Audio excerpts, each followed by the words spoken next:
What is the value of the expression 12 minus 2 times open parenthesis 12 minus 2 close parenthesis? Which option do you think is the correct answer to this question? This question is actually very easy, but it tricks almost everyone. Let's dive in and crush it together. In the first step, most people perform the subtraction between 12 and 2, which I have highlighted in blue. So, this expression simplifies to 10 multiplied by 12 minus 2 inside the parenthesis. And the next step, they calculate 12 minus 2 inside the parenthesis, which becomes 10 multiplied by 10. And finally, the value of this expression must be equal to 100.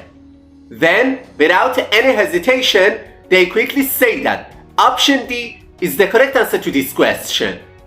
However, it's not the correct answer to this question. Now let me show you how to solve this expression correctly.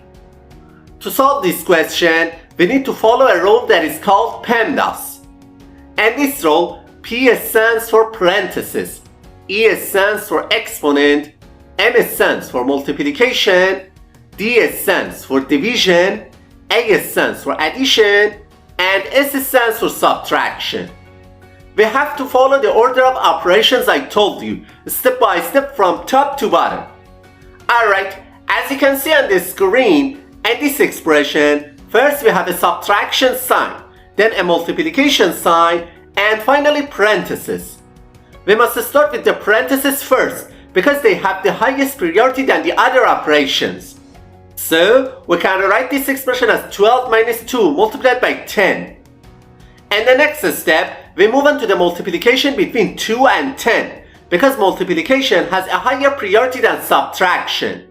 So, we rewrite this expression as 12 minus 20, which finally gives us the answer -8. Therefore, option A is the correct answer to this question.